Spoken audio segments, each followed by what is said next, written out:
Assalomu alaykum ladies and gentlemen.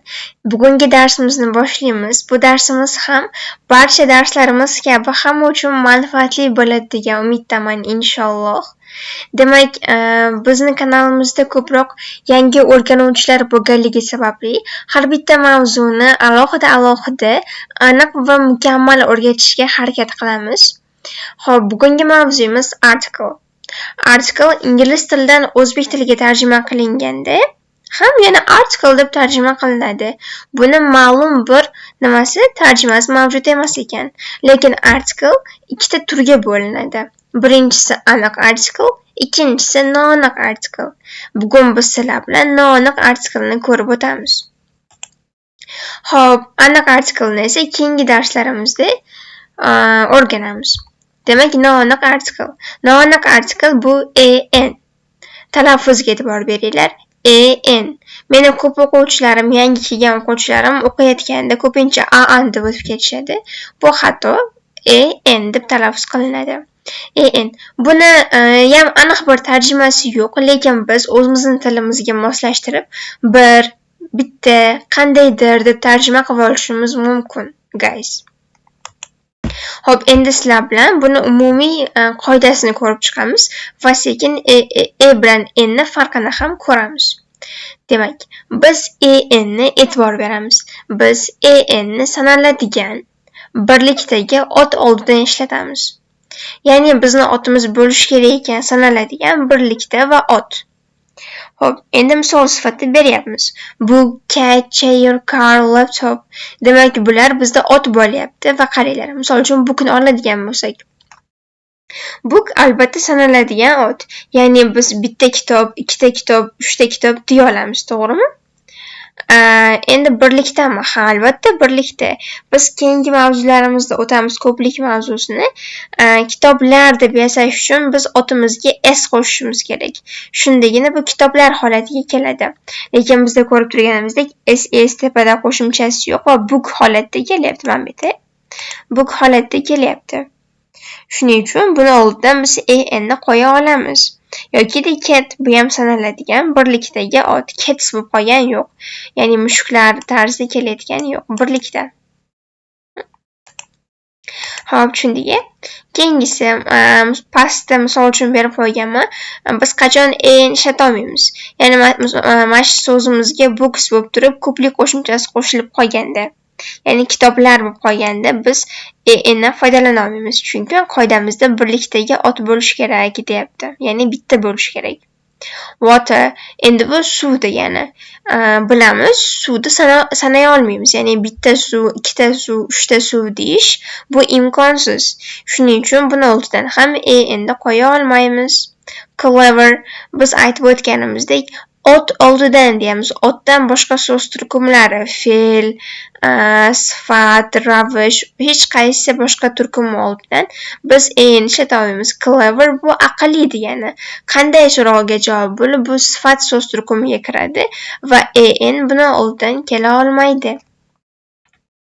Keyingisi, xo'p, mana endi ko'rib chiqadigan bo'lsak, bilan endi umumiy qoidasi bir xil sanaladigan birlikdagi ot oldidan keladi. Endi bular ikkita va uni qanday turlari bor, ya'ni qanday farqlanadi. Undosh harf bilan boshlangan ot oldidan keladi. Tushundingmi? Undosh harf bilan boshlangan. Misol uchun phone deyamiz. Phone bosh harf qanday harf bilan boshlanyapti? P bilan. P bu bizda qanaqa harf? Undosh harf. Shuna hisobiga biz buni oldidan article-ni qo'yamiz. A phone yoki a dog. Dogni bosh harfi ham undosh. Shuning uchun article-ni qo'yamiz. A student. Studentdagi bosh harf s va bu ham undosh. Shuning uchun article bo'lyapti. Demak, bularni barchasi ko'rib turganimizdek sanaladigan birlikdagi otlar. Phone ham birlikda turibdi, ham sanaladigan bitta telefon, ikkita telefon deyishimiz mumkin. Ham shu jumladan. Endi phone bo'lyapti. Phone ni qizartirib qo'yishimiz kerak, phone ni. Chunki qaranglar, undosh bilan boshlanayotganligi hisobiga biz mana bu ni ishlata olmas ekanmiz. Buni hozir ko'rib o'tamiz. Bu xato bo'ladi. Biz undosh bilan boshlanadigan so'zlarga faqatgina ni ishlatamiz. Endi Endi ko'rib turibmiz, unli harf bilan boshlanadigan ot oldidan keladi. Guys, e'tibor beringlar. Unli harf bilan boshlangan ot oldidan. Bizda unli harflar E, I, O, U harflari mavjud. Demak, mana shu harflar bilan boshlangan otlar oldidan endi ishlatar ekanmiz. For example, an apple, an egg, an umbrella. Bu so'zlarning barchasini boshi E, U unli harf bilan boshlanyapti va bu so'zlar sanaladigan birlikdagi otlar hisoblanadi. Shuning uchun E bilan endi ishlatyapmiz. Tushundingiz? Demak, asosiy mavzu shu xolos. Endi biz bilishimiz kerak bo'lgan narsalar bu tovushga e'tibor.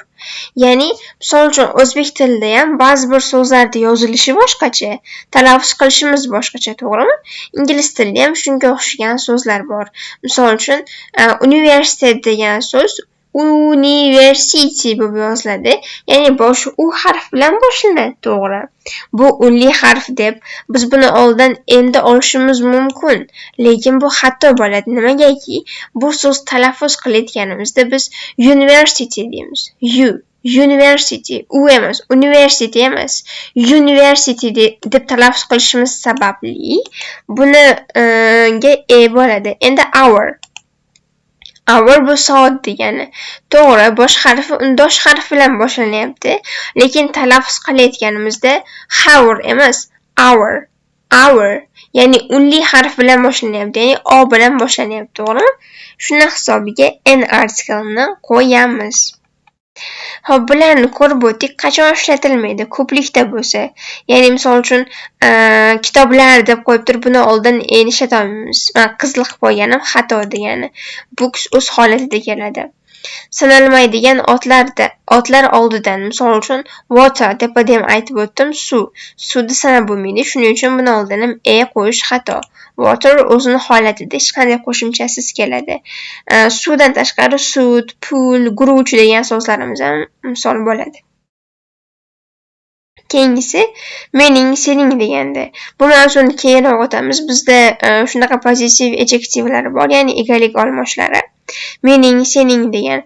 My book deyolmaymiz. Mening kitobim degan so'zni oldidan endi ishlata olmaymiz, guys. My book holatda keladi.